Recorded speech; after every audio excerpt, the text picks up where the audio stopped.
ఉండాల్సిన పరిస్థితి ఏమన్నా ఉందా పవన్ కళ్యాణ్ గారి ముందు? ఆయనకి ఈ రాజకీయ అవగాహన లేదండి. బేసిక్గా తనకి ఓన్లీ వన్ మ్యాన్ ఎజెండా. ఆయన జగన్ రాకూడదు అంతే.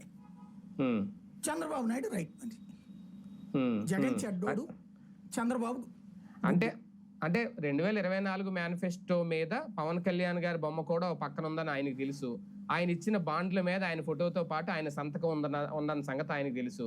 ఇంతకుముందు కౌలు రైతుల కుటుంబాలకి, చనిపోయిన కుటుంబాలకి వెళ్ళి పరామర్శించి ₹1,00,000 ఇచ్చి వచ్చిన పవన్ కళ్యాణ్ గారు ఇప్పటికీ రైతులకు డబ్బులు పడలేదు అన్న విషయం కూడా ఆయన తెలుసు. ఇంకా మిగిలిన పథకాలు చాలా రాలేదు, అందలేదని తెలుసు. అయినా సరే ఆయన అద్భుతంగా ఉంది అని అనడం, సూపర్ సిక్స్ హామీలు అమలు చేసేస్తున్నారు కదా, ఇంకేముంది అంటే ఆయనకి తెలియక, లేదంటే చెప్పట్లేదా, తెలిసి ఆయన సైలెంట్ గా ఉంటున్నారా అని? ఆయన కూడా రాజకీయమే నేర్చుకున్నాడు. ఇప్పుడు ఇదివరకు రాజకీయం రాదన్నారు, ఇప్పుడు ఆయన కూడా రాజకీయమే నేర్చుకున్నాడు. వచ్చేసిందా ఏడాది? మేబీ ఎలక్షన్స్ కి ఒక ఏడాది ముందు నుంచి, అంటే ఇప్పుడు రోజు జగన్ మీద ద్వేషాన్ని అలాగే పెంచుతూ ఉంటాడు. ఎలక్షన్స్ ముందు ఏమంటాడు, మనం చాలా ఇద్దాం అనుకున్నాం, కాకపోతే జగన్మోహన్ రెడ్డి ఇప్పుడు అంటే నెక్స్ట్ ట్రిప్ వీళ్ళు ఏం చేస్తారు నాకు తెలిసి అటు ఇటు కాకుండా బీజేపీ మీదకు తోసేస్తారేమో అనిపిస్తుంది.